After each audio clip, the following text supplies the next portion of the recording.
Okay. Can you hear me now? Can you hear me now? I hope that's working. Can everyone hear me? Hang on, I'm just going to put...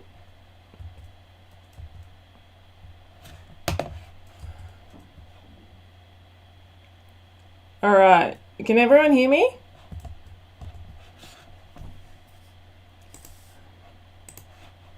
Yeah, everyone's hearing. Sorry about that. OBS has just decided to go, hey, I'm not going to do your default settings. I think you might not want the default settings. I think you might want to do these other settings that you haven't changed because, that's kind of what OBS does occasionally. Anyway, I've got to go to work in about 40-ish minutes, so I just thought I'd do a stream. There's a few things that have been bothering me, and it's mainly been about the whole COVID thing. And one of the main reasons why it's been bothering me is that people look at science as a thing that happens and it stays the same. And they're using the fact that science has been changing a lot especially around COVID, where it's good to hear, Paul, by the way.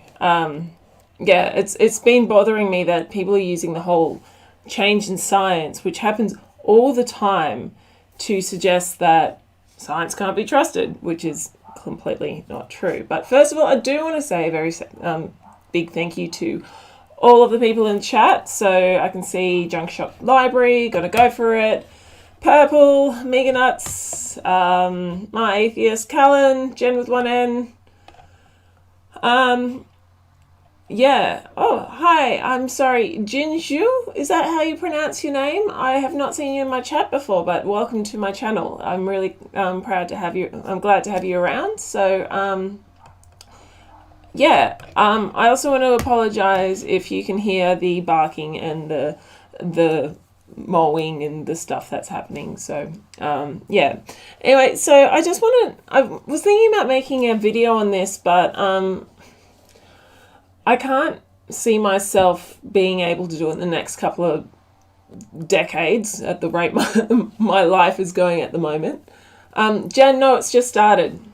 It's just started, sweetie, so don't you worry about it. I will also add you as a moderator for the same reason that Cirrus added you, which is it's a good idea to have someone who breathes fire as one of your moderators. So, yeah. Anyway, so I just wanted to talk about the problem with 100%. So one of the things that I've been hearing a lot is that masks don't work because it only stops blah amount of people, it changes. And one of the problems that I have with that is that nothing is 100%. I can almost 100% guarantee you that nothing is 100%. There is always nuance.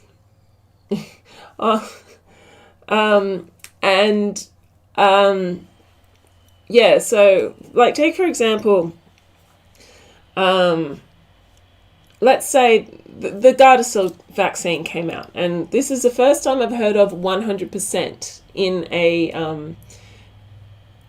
when it comes to science.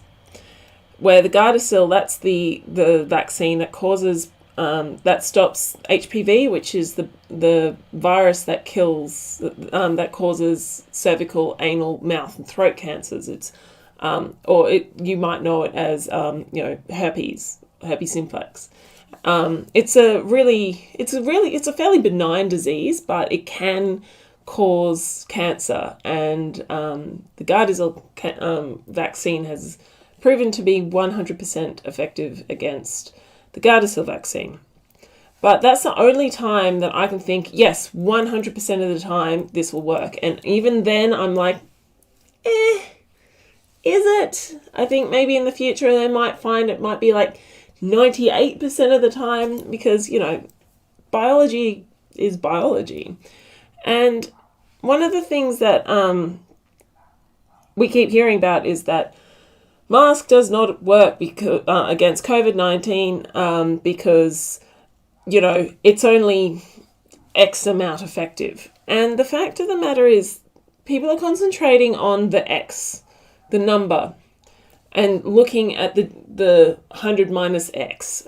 So let's go off the top of my head. Let's go 84%. So everyone's looking at that and looking at the 16% that, almost 1 in 5 people are saying this is, it doesn't work in 1 in 5 cases. But that means 4 in 5 cases means that it does work. And, something is obviously better than nothing. And on Twitter, I had a really fun experience with this guy going, masks don't work and blah, blah, blah, and then linked amazing sources, really high quality ones like OAN and other amazingly wonderful conspiracy theorist websites telling us that masks don't work. Even if masks work 30% of the time, that means 30% of people won't be getting COVID, won't be exposed to COVID. And even that is enough to slow down and may even, in fairly new areas, stop the chain of reaction. And this demand for perfection it's not good. I'm only using masks as an example. I am also thinking about other things like people. People make mistakes, and it bothers me where everyone's like, this person has to be a 100% perfect or else they're shit people. And that's not true. Gonna go for it. You consider that a fun experience, Navati? Are you okay? Yeah, it was hilarious. Yeah, Jen, you're right. It is a papillomavirus, which is a bit different. But a lot of people see HPV and think herpes. Sometimes you got to be incorrect to sort of express things, but you're right. It's papillomavirus, which is different. So the herpes simplex virus, I think, also does cause virus cancers as well, if I'm correct. Okay.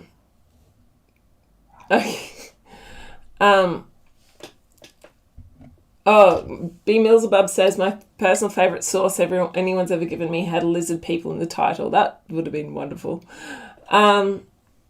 Anyway, I just... Jen Aldrich says, it's the warts, not the sores, and that's why I don't say the second word. Oh, God. Can anyone else hear the leaf blower? Anyone? Because...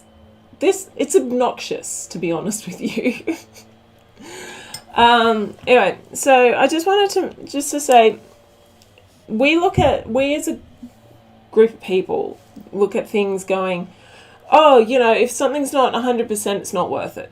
And that's complete bullshit, because if it's even a small, modest improvement over something that is, the weight, if you got to weigh the benefits versus the cost. And for example, a lot of people are saying, oh, masks, they don't work well enough because I feel like I'm going to die and choke or whatever.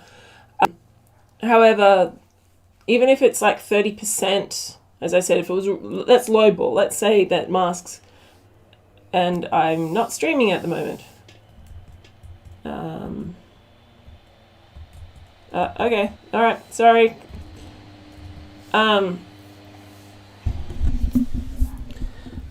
So what I was trying to say, I'm sorry, it's very loud outside. That's a leaf blower, and it's also now my computer fan going. So what I was just trying to say, like, let's look at cost versus benefits analysis. So let's have a look at coronavirus.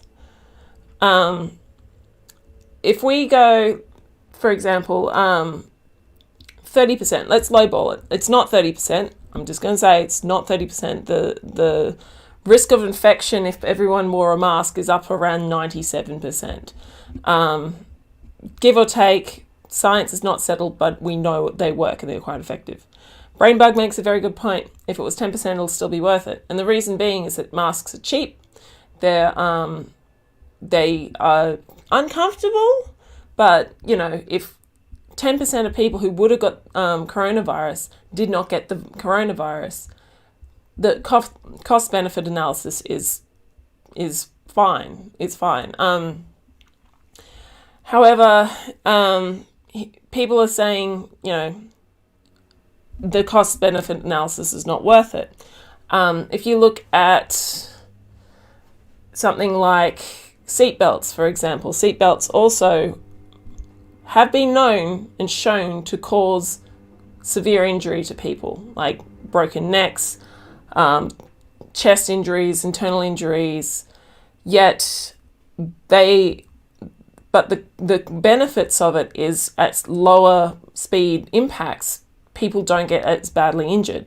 And if you get injuries from your chest, severe injuries from your chest with a seatbelt, the chances are you're probably not going to make that through that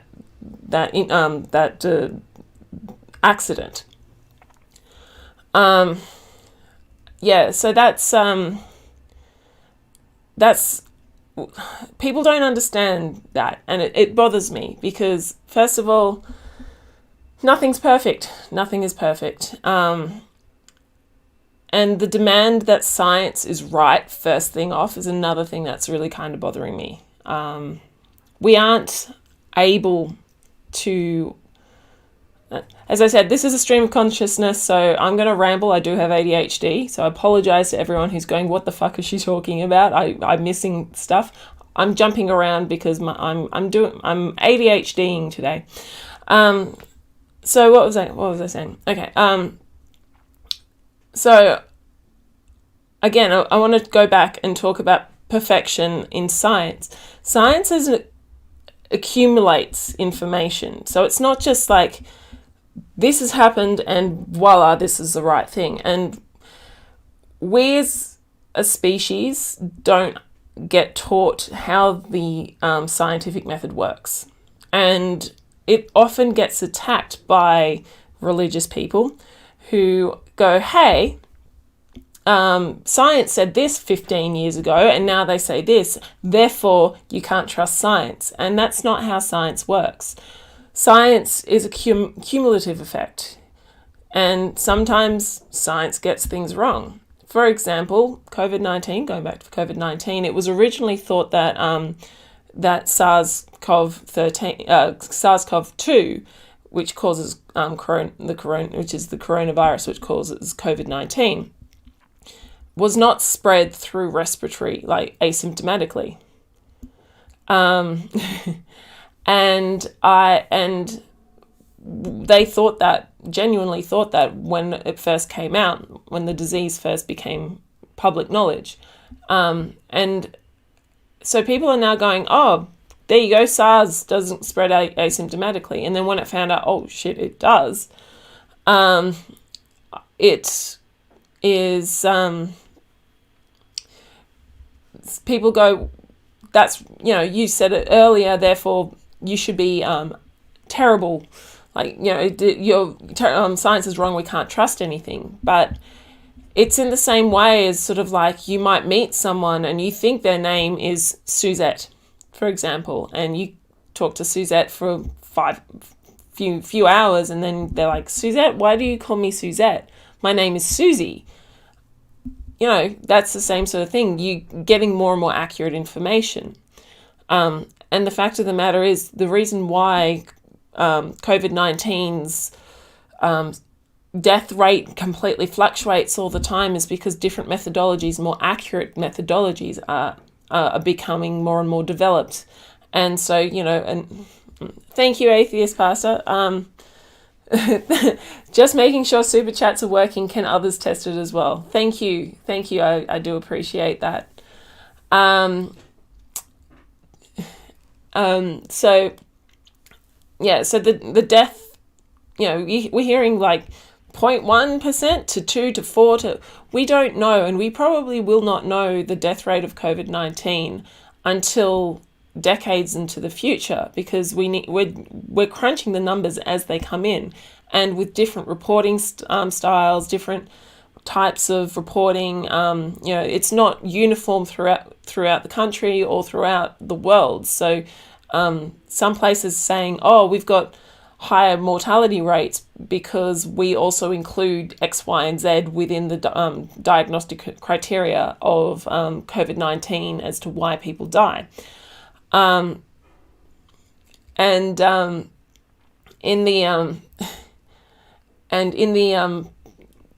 it's the same sort of thing. Like, we won't be able to tell. And what one method, although from what I remember when I heard this on the Skeptic's Guide to the Universe podcast, if you want very accurate updates around COVID-19, I do strongly recommend you go and listen to that podcast. Cara Santa Maria did mention that she was talking about a new system that they were trying to figure out how the death rate of COVID-19 and the death rate of the flu using this same system is like 7 to 10 roughly people die per 100,000 people. COVID-19 using the same system is up to 50%, 50 people per 100,000. So it can be up to 5 times more deadly than the flu. And of course, the COVID-19 is not the flu. It is flu-like, but it is not the flu. So our evolution of understanding of science is not something that the majority of people are used to. And as our scientific the methods in which we use are more defined, like the crunching the numbers, all of that. As it continues, we're going to end up becoming finding more accurate things, and things will change. And yet the public in general doesn't understand that's actually how science works.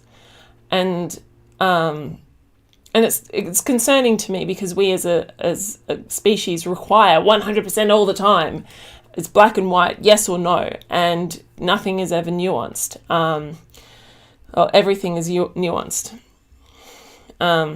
Fly for Mill says, what is much more scary is those who will survive but with limitation for the next year or longer. Exactly. There is permanent damage done to people who have got even asymptomatic COVID-19 infections. It's a very scary disease. And I thought when it first came out, I was like, oh yeah, it's just a really nasty version of like a flu-like thing. And the more I've learnt about it, the more scared I am. And yes, we should be shutting down things and we should be wearing masks. And yet there are some people who are still back with information from, January going, no, it's fine. And it's not. And the fact that they keep using it's fine, the information back from January, we didn't know much about it. It's the same way with, if you were calling Susie Suzette, and as you got to know Susie better, you would change your opinion, you would change your ideas about this person, you would understand more about this person. It's the same thing with COVID-19. So that's another problem that I have, is that people don't understand what the scientific method is like. And it's not like a cancer researcher woke up and went, oh, this is how you cure cancer, when, they barely learnt about it the day before. That's not how science works. It's a process of elimination and deduction and thinking outside of the square, and it is on us as the skeptical community to explain and to express that this is what it's like. So that's one problem that I'm seeing right now. And as I said, this is just a stream of consciousness. I'm not making any claims or anything that I know everything, because I clearly don't. But I'm probably even going to may even end up deleting this stream, because I'm going to watch it back and go, oh my God, that is the worst thing I've ever said. And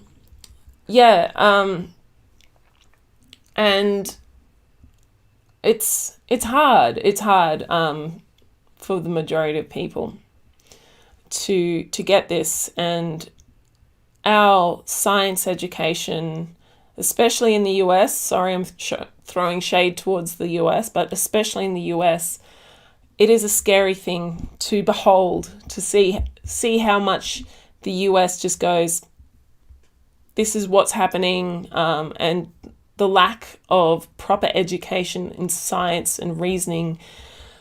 It's terrifying, everyone. I genuinely am terrified. I'm just going to look a little bit through Purple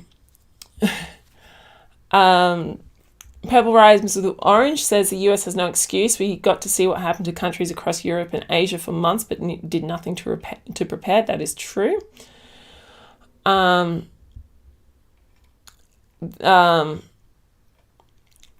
Many people aren't interested if it does not directly benefit them as well, from Purple. That's also quite true. Hosea, oh, well, I'll make you a moderator. There you go, making you a moderator. Okay, Jen with one N. If Corona made balls shrivel or made people go bald or turn purple, everyone would be wearing masks. Oh, thank you, Julie. Anyway,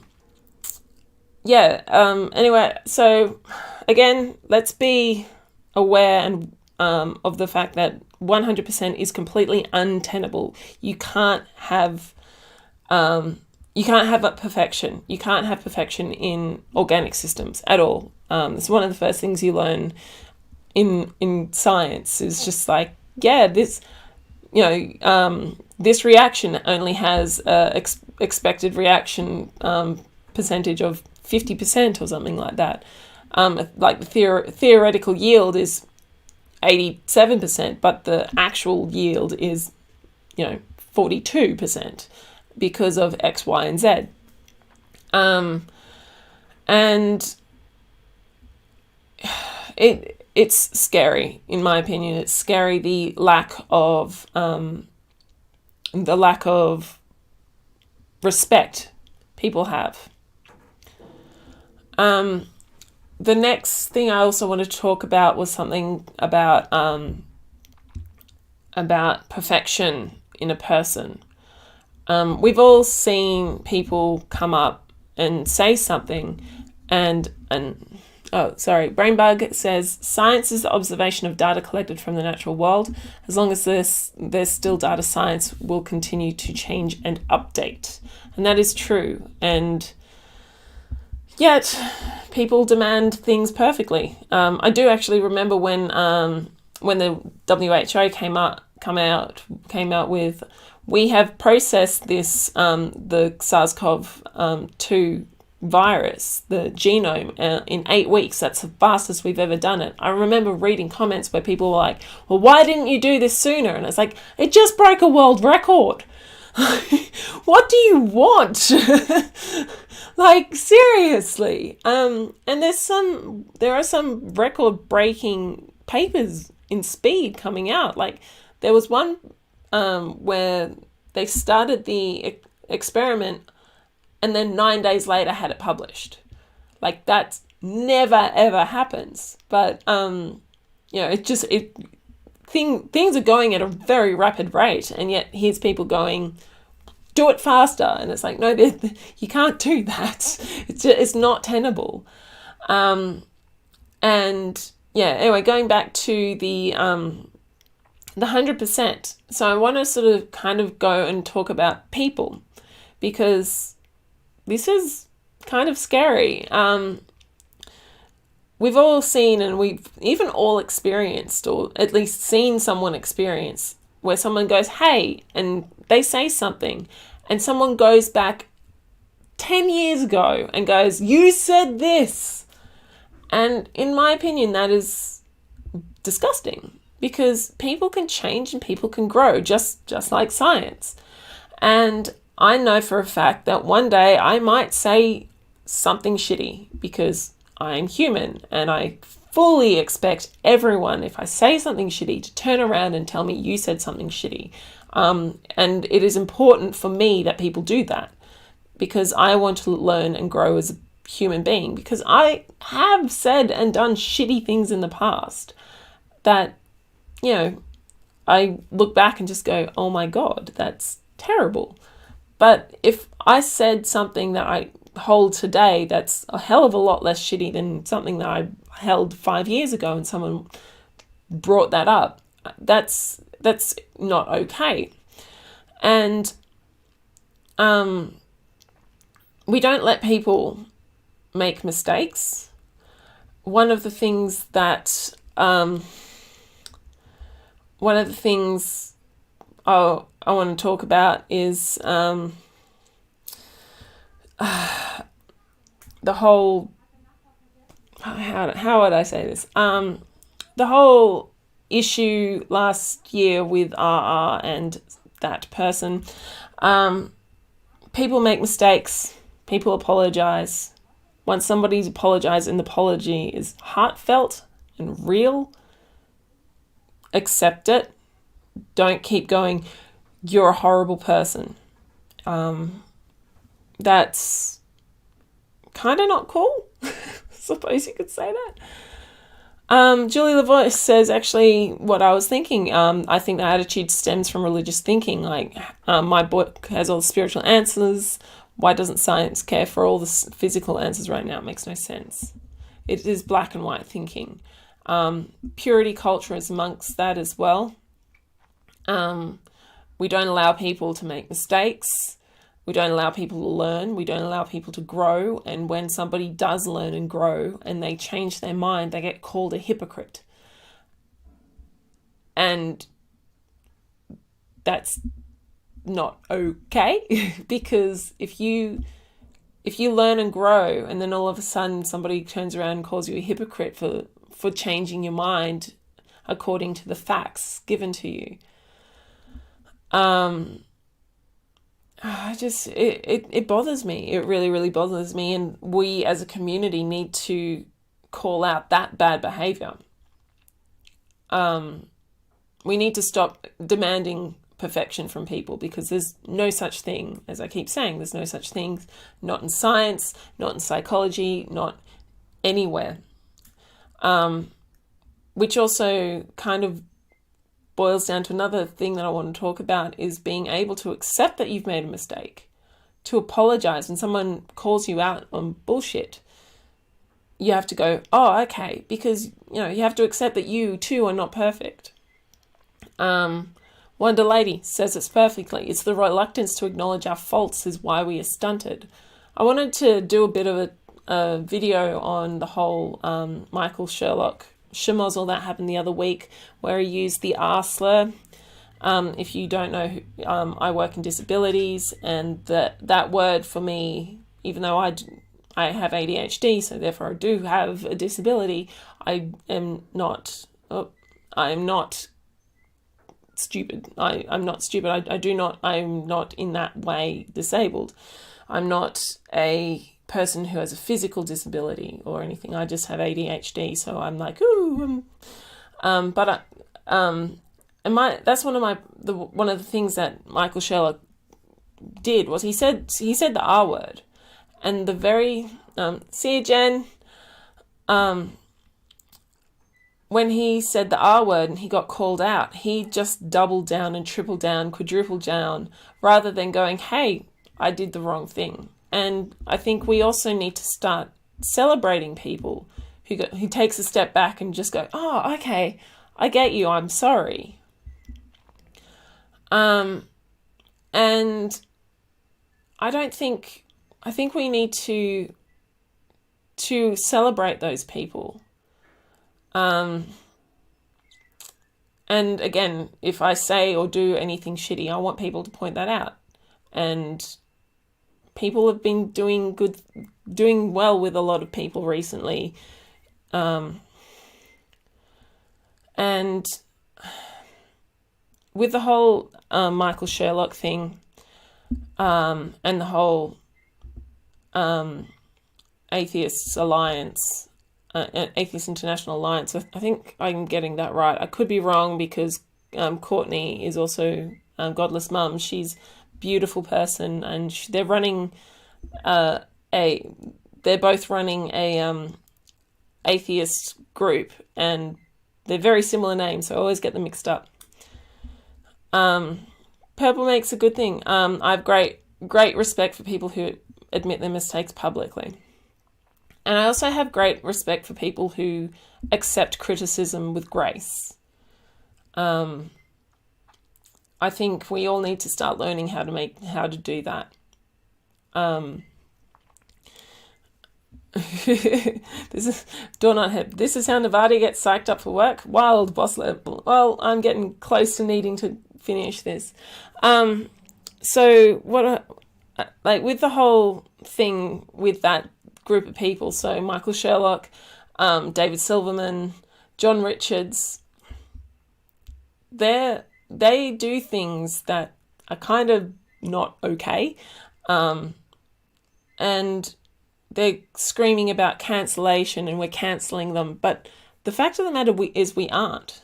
No one ever asked Michael Sherlock to be suspended without pay for a month, and seriously, press X to doubt. All we wanted to do was him to admit his mistakes, and he was the one who buried himself. And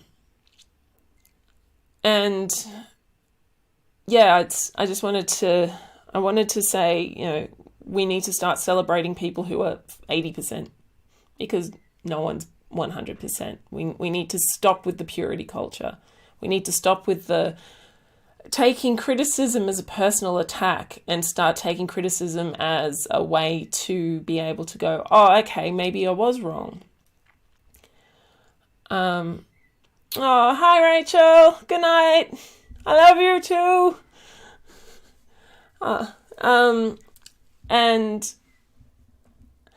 And anyway, that's kind of the things that I was wanting to blather on about, how we need to start teaching people what the scientific method looks like, because that's what COVID-19 is a public view of what the scientific method is. And people make mistakes and we come to the wrong conclusions at the beginning and then we refine it. It's like making a sculpture. You start chipping away at the rough bits, and then towards the end you smooth out that beautiful whatever you've made. And it's the same with people as well. Learning how to become a better person, learning how to get information and learn how to critically assess all information. And we all have biases, and we all have we all want ourselves to be right. We all want to be in our in-group, and we all want to know that everyone else is wrong. But this tribalism that we've got, I do have friends that I thoroughly disagree on a lot of things, and yet I'm still friends with them because, they're still good people. And we need to celebrate people who are different in opinions, but every once in a while you do actually have to kind of think to yourself, is it worth it being their friend? But is that cancellation? I don't think so. If that friendship is toxic to you, you need to look after yourself. We also need to learn how to not take people, like we need to learn how to not hurt. Hang on, let me say that. We need to learn how to take criticism not as a personal attack, because being wrong is fine. It's okay. Being correct all the time is never okay. Anyway, that's me rambling. I think I have had... That was just me rambling. I'm sorry, everyone, for that. I just want to go very quickly through some of the chats, bit of the chat. Nathan Jasper, how dare you suggest we not cancel? You're cancelled. I'm just going to add Rachel as moderator. Yeah, I'm probably too much of a, bizarre lefty who's like, insane, stupid person for arguing stupid things. Actually, no, I do. One last thing is, I'm really kind of worried about the lack of how would I say it? I'm worried about how easy it is to get false information. And I'll have a whole heap of people going, free speech is the main thing and everyone should have free speech. But I don't think we should allow 100% free speech, especially in the cases of things like the conspiracy theories amongst COVID-19, for example. Because a lot of these conspiracy theorists, a lot of the things that are being pushed, anti-vaxxers, all of that, I do kind of think that that certain companies like Twitter, like Facebook, like Google need to start working on suppressing those voices. I know, cancel me. I cancel me right now because, free speech and everything. And yes, free speech is really important. But when it gets to the point of where it's starting to hurt people and kill people, yeah, we need to look at that. We need to express, we need to be able to go, people shouldn't be allowed to say it. Just in the same way as you're not allowed to scream fire in a crowded world. I'm going to go for it. Navadia, the right to free speech ends where you start hurting others. And I totally agree, especially when you're pushing things that are expensive and hurt people as well. I mean, I was listening to a podcast this morning, and it was on this group of people who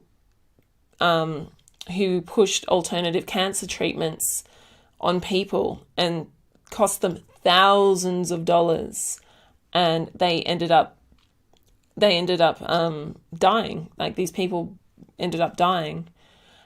And I think we need to hold companies to accountable for these people's death if they allow this information that's false, verifiably false, scientifically inaccurate opinions, and they go, this is what's going to happen. And even, like, for example, even on homeopathy, people are going, oh, homeopathy works, and it's like, no, it doesn't. You're drinking water.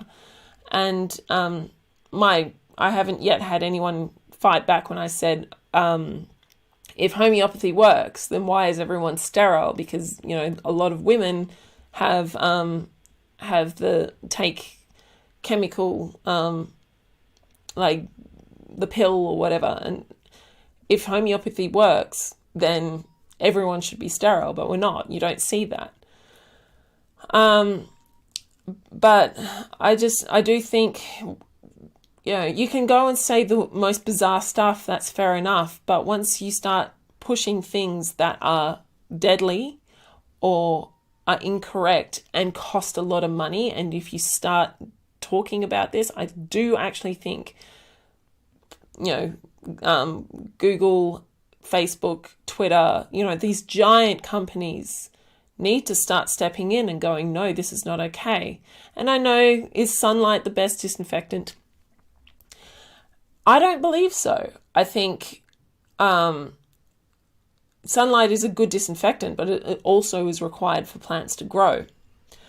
And I don't know, it's a hard one. It really is a hard one, because someone's going to go, with the lack of training that we've been giving people in regards to researching, people are going to die. And I'm not okay with that. I'm quite not okay with that. And yeah, again, cancel me. Call me a propagandist or something like that. I find free speech absolutists. If there's a difference between being talking about, cancel people or stop people from talking about the ridiculous things that anti-vaxxers will talk about, versus somebody being an asshole. I mean, go ahead, be an asshole, that's fine. But when you're talking about things and giving out information that's wrong and will kill people, that's where I draw the line, in my opinion. Anyway, that was something else. Anyway, that was basically 3 videos that I was thinking of doing in the space of 3/4 of an hour of me just going blah, blah, blah, blah, blah. So G person, I'm sorry if I pronounced the name incorrectly. If homeopathy works, then a single swim in the ocean would cause an overdose of every chemical on the periodic table of the elements. That is true. Jen with 1 N, if homeopathy works, it'd be called medicine. Also true. Art against ignorance, unfortunately, people are susceptible to being gullible, and that is true. And also what's even scarier is that that it's been shown that incorrect information spreads much quicker than the correct information. Because the thing is, people want easy to see things and eat things that are easy to digest, and often the truth is a hell of a lot more complicated than lies, and so lies are easier to digest. And Nathan Jasper is going to be cancelled by me. Cancel Snake, how dare you? And I don't know, that's as far as it. Does anyone have any questions or anything? Just tag me, or any comments you're thinking that I should probably talk about. Doorknot says incorrect information that has that stank on it, folks can't resist, and that's true. It's terrifying. It's really, really scary how quickly incorrect information gets pushed. So in summary, we need to teach people what science looks like rather than what science is. 100% is not tenable for everything. Respect people can make mistakes, and respect the fact that people can actually change and grow as human beings. So, don't cancel people on that, but also, so don't cancel people on that, but also call people out on their shitty ideas.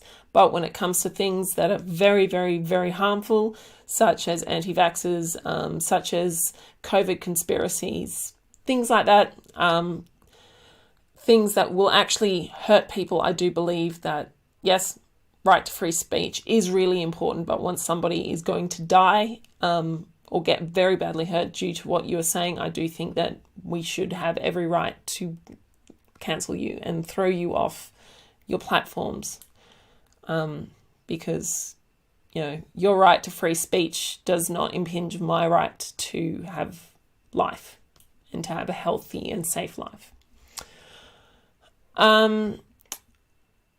Okay. All right, well, I'm going to finish that off.